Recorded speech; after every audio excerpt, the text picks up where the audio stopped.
बिस्मिल्लाहिर्रहमानिर्रहीम। मैं हूं मोहम्मद साकिब और आप देख रहे हैं इन्फो हब। व्यूअर्स, आज का जो मेरा टॉपिक है वो है पोस्ट अरेस्ट बेल, यानी कि ज़मानत बाद अज़ गिरफ़्तारी। ज़मानत बाद अज़ गिरफ़्तारी या पोस्ट अरेस्ट बेल उस वक्त दायर होती है जब हम किसी FIR में जो है वो नामज़द होने के बाद जुडिशियल हवालात कर दिए जाते हैं। इसमें दो तरह के ऑफेंसेस जो है वो आते हैं, एक बेलेबल ऑफेंसेस और दूसरी तर्ज के non bailable offences. Bailable offences और नॉन बेलेबल ऑफेंसेस की जो तशरीह है वो CRPC का जो है वो शेड्यूल 2 जो है वो तय करता है। उसमें बेलेबल और नॉन बेलेबल ऑफेंसेस के बारे में एक शेड्यूल मरतब कर दिया गया है। CRPC का सेक्शन 497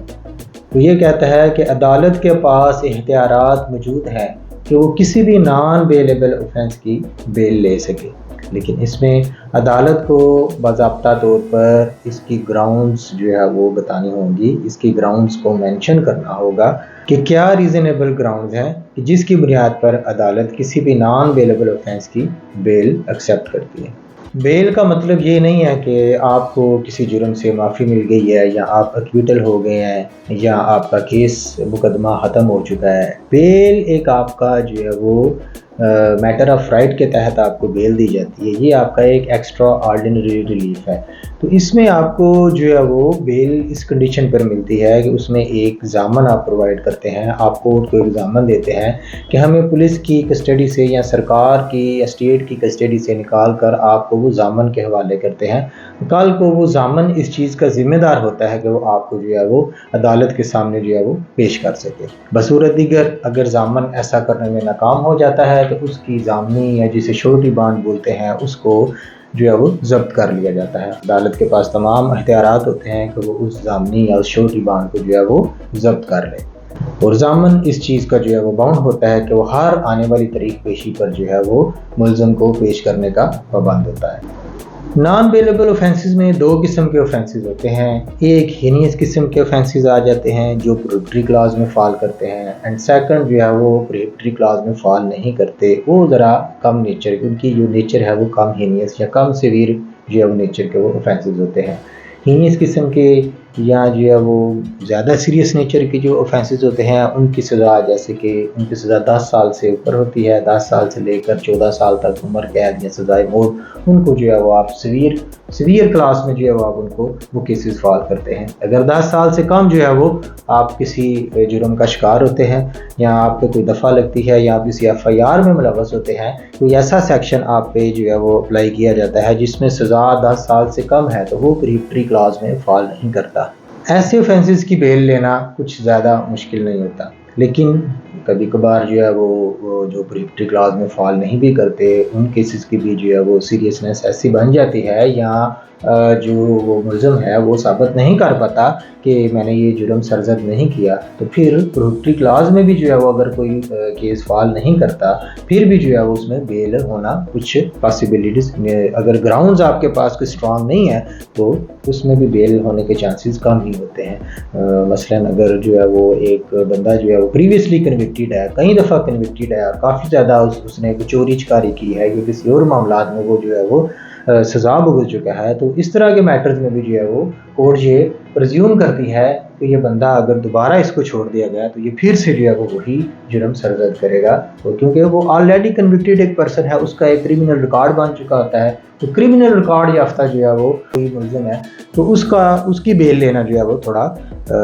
मुश्किल जो है उसमें पेश आ सकती है। अमूमन जो है वो उनमें बेल के चांसेस जो है वो बन जाते हैं अगर उसमें 2-3 जो मेन ग्राउंड मैं आपको बताने जा रहा हूँ उसमें 2-3 चीज़ें, अगर FIR में डिले है, 4-5 दिन का डिले है या 10 दिन का डिले है या कई दफ़ा 6 माह का डिले भी होता है, तो ऐसे केसेस भी सामने आते हैं। तो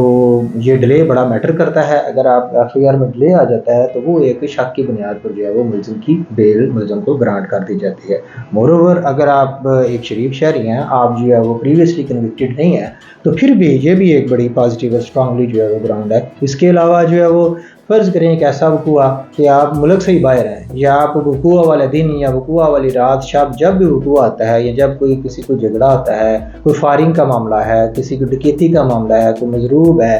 یا کوئی تھیفٹ کا معاملہ ہے، تو اس میں اگر آپ موقع پر ہی موجود نہیں ہیں، آپ یہ ثابت کر دیتے ہیں کہ میں ایٹ دیٹ ٹائم جو ہے I was not at the spot, پھر جو ہے وہ آپ کی بیل جو ہے وہ لینا کوئی مشکل بات نہیں ہے۔ یہ پروہیبٹری کلاس کی اور نان پروہیبٹری کلاس دونوں کی میں بات کر رہا ہوں کہ اگر آپ یہ گراؤنڈز جو ہے وہ ثابت کر دیتے ہیں، کورٹ میں یہ ایویڈنس پروو ہو جاتا ہے کہ آپ نے جو جرم یا جو دفعات آپ کی جو ایف آئی آر میں لگائی گئی ہیں وہ آپ اس وقت ایک تو ایٹ دا اسپاٹ پر موجود نہیں تھے، اس کے علاوہ آپ کو کوئی سابقہ، آپ کا کوئی کرمنل ریکارڈ بھی نہیں ہے، اور پھر اس پہ یہ کہ آپ اگر جو ہے وہ بوڑھے ہیں، بیمار ہیں، یا کوئی بچہ ہے 16 سال تک، یا اگر عورت ہے تو بھی جو ہے وہ پھر اس طرح کے معاملات میں، ایسے کیسز میں بھی عدالت بیل لے لیتی ہے۔ لیکن اس میں گراؤنڈز کا ہونا بھی جو ہے وہ عدالت نے جو ہے وہ گراؤنڈز کو لازمی جو ہے وہ مینٹین رکھنا ہوتا ہے، گراؤنڈز لازمی دیکھنی ہوتی ہیں۔ کوئی کیس ہے وہ بہت زیادہ لمبا چل رہا ہے، میں مثلاً کس کی سزا 7 سال ہے یا جو ہے وہ 10 سال ہے، تو لیکن اسے چلتے ہوئے تقریباً کوئی 6 ماہ ہو گئے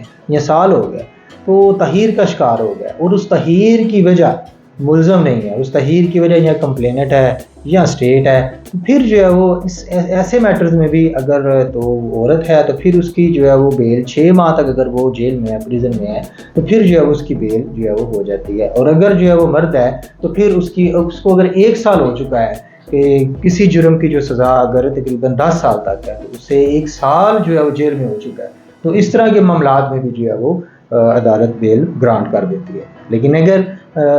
جو ہے وہ کیسز جو ہے وہ پروہیبٹری کلاز میں فال کرتے ہیں، جس کی سزائے موت ہے یا عمر قید کی سزا ہے یا 10 سال سے اوپر کی سزا ہے، تو ایسے میں پھر اگر اس کنڈیشن میں اگر فیمیل ہے تو فیمیل کے لیے 1 سال اور میل کے لیے 2 سال، تو ایسے میں اگر 1 سال ہو چکا ہے فیمیل کو، عورت کو 1 سال ہو چکا ہے اور اس کا ٹرائل سٹل جو ہے وہ کورٹ میں پینڈنگ ہے، سٹل ٹرائل چل رہا ہے، اور اگر مرد ہے تو اس کی جو ہے وہ بیل 2 سال اگر اسے ہو چکے ہیں، تو وہ 2 سال کے بعد اگر بیل اپلائی کرتا ہے، 2 سال اس کا ٹرائل چل رہا ہے، بیل کا حقدار کہلایا جا سکتا ہے۔ لیکن کچھ وجوہات ایسی بھی ہیں کہ جن کی وجہ سے اگر آپ 2 سال بھی ملزم کو جو ہے وہ جیل میں ہو چکے ہیں، یا 1 سال سے زیادہ یا 2 سال سے زیادہ عرصہ ہو چکا ہے، تو ان میں بھی ضروری نہیں ہے کہ بیل جو ہے وہ گرانٹ کر دی جائے۔ اس کے پیچھے 2-3 وجوہات ہو سکتی ہیں، جیسے کہ فرض کریں اگر کسی جو ہے وہ بندے پر دہشت گردی کی وہ دفعات لگی ہیں جن کی سزائے موت ہے، تو ایسے میں بھی جو ہے وہ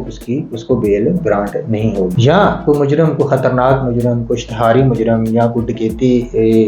جو ہے وہ میں نامزد ملزم، کچھ ایسا جو بار بار جو ہے وہ جرم کر کے بیل پر باہر آیا ہو اور پھر سے دوبارہ وہ باہر آ کر دوبارہ سے وہ کسی نہ کسی جرم میں ملوث رہا ہو اور اسے اس میں سزا بھی ہو چکی ہو، تو اس کنڈیشن پر بھی جو ہے وہ عدالت بیل گرانٹ نہیں کرتی۔ لیکن موسٹلی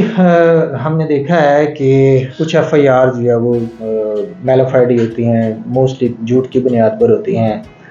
جیسے کہ میں نے اپنی ایک پری ریسٹ جو میں نے سابقہ ویڈیو بنائی اس میں نے یہ ذکر کیا کہ میرے پاس ایک فیملی میٹر چل رہا تھا، فیملی میٹر کے چلتے ہوئے جب ایک عدالت کیس کا فیصلہ کر دیتی ہے، ڈگری کر دیتی ہے کہ یہ جو ہے وہ بندہ یہ خرچہ دینے کا، بیوی کا، بچوں کا خرچہ دینے کا، نان و نفقہ دینے کا جو ہے وہ یہ ذمہ دار ہے، تو ایسے میں کیا ہوتا ہے، ایسے میں خرچے سے بچنے کے لیے اکثر جو لوگ ہیں وہ جھوٹا پرچہ دوسری پارٹی پر جو ہے وہ کر دیتے ہیں، یا اس کے بھائیوں پر یا والدین پر جو ہے وہ جھوٹی ایف آئی آر کا اندراج کروا دیتے ہیں۔ اس کے علاوہ کاروباری لین دین میں بھی عموماً اس طرح کے معاملات آ جاتے ہیں کہ آپ نے گارنٹی کے طور پہ چیک دیا ہوتا ہے، آپ نے کسی کی گارنٹی کا چیک دیا ہوتا ہے، ایز اے ضامن چیک دیا ہوتا ہے، تو وہ کل کو وہ بندہ جو ہے وہ جس کی آپ نے ضامنی دی ہوتی ہے، جس کی آپ نے شورٹی دی ہوتی ہے، وہ بندہ پیمنٹ جو ہے وہ دوسری پارٹی کو کلیئر نہیں کرتا، تو وہ چیک جس کے پاس آپ کا ہوتا ہے وہ آپ پر ایک جھوٹی ایف آئی آر دے دیتا ہے کہ اس بندے نے میرے پیسے دینے ہیں، یا اس طرح کا کوئی میٹر معاملہ کر کے جو ہے وہ آپ کو جھوٹے مقدمے میں جو ہے وہ ڈال دیتا ہے۔ تو اس کنڈیشن میں اگر یہ چیزیں آپ پروو کر دیتے ہیں، ان میں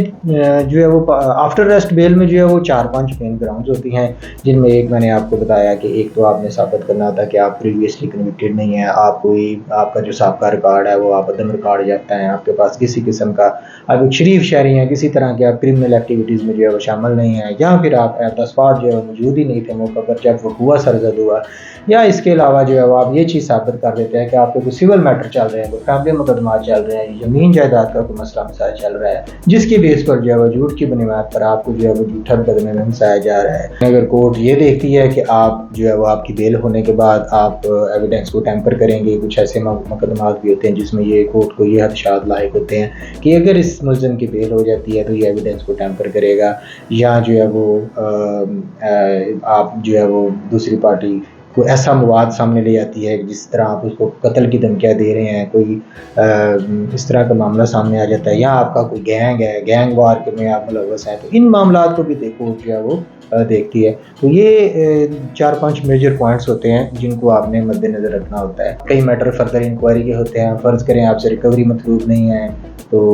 फिर भी ये फर्दर इंक्वायरी का मैटर बन जाता है। फिर जो अप्लाई की जाएगी वो उसी मजिस्ट्रेट के पास जिसके पास आपका ट्रायल चल रहा है, अगर वो मजिस्ट्रेट लेवल पर है तो मजिस्ट्रेट के पास, अगर स्पेशल कोर्ट है तो वो स्पेशल कोर्ट में, सेम कोर्ट में बेल आप जो है वो फाइल करेंगे, अगर वो सेशन कोर्ट में है तो वो बेल सेशन कोर्ट में जाएगी। हाँ, अगर एक फार्म से आपकी बेल जो है वो रिजेक्ट हो जाती है, डिसमिस हो जाती है, तो फिर आप हायर फार्म जो है वो उसको यूज़ कर सकते हैं।